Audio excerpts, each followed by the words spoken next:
মানুষ চায়া পায় না, চায়া। বহুত নবীর কাহিনী কিতাবে আছে। মুসা আলাইহিস সালামের সবচেয়ে বড় লম্বা কাহিনী আছে, যিনি চাইতে চাইতে আল্লাহ আমাকে এই উম্মতের অন্তর্ভুক্ত করেন। আল্লাহ বলছে বহুত আগে চলে আসছে, বহুত আগে চলে আসছো, এই উম্মত অনেক পরে আসবে, উম্মত হওয়ার কোনো সুযোগ নাই। সাবাক্তা মিনহুম, তুমি অনেক আগে চলে আসছো। তো মুসা আলাইহিস সালাম বলছে, আল্লাহ তাইলে এদেরকে একটু আমারে দেখায়া দেন যে এরা কিরকম চেহারা আর কিরকম মানুষ।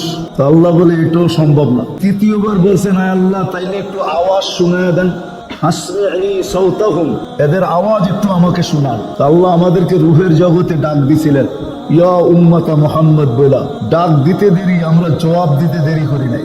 আর আমরা এত সুন্দর শব্দ দিয়া জবাব দিছি, কিয়ামত পর্যন্ত কেউ দিতে পারবে না। আল্লাহর ডাকে আমরা সাড়া দিয়া বলছিলাম, লাব্বাইক আল্লাহুম্মা লাব্বাইক, লাব্বাইক ওয়া সাদাইক।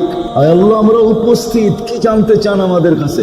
আওয়াজ শোনার পরে মুসা আলাইহিস সালামকে আল্লাহ জিজ্ঞাসা করছে, কেমন শুনলা? ইয়া আল্লাহ মা সামিতু আহসানা মিনহু, এত সুন্দর আওয়াজ কোনোদিন শুনি নাই। আর এত সুন্দর ভাষায় জবাব দিতে পারে কেউ, ডাকের সাড়া দিতে পারে, এটাও আমাদের জানা ছিল না। যে নবীর উম্মত হওয়ার জন্য মুসা আলাইহিস সালামের মতো নবী পর্যন্ত চোখের পানি ঝরাইছেন।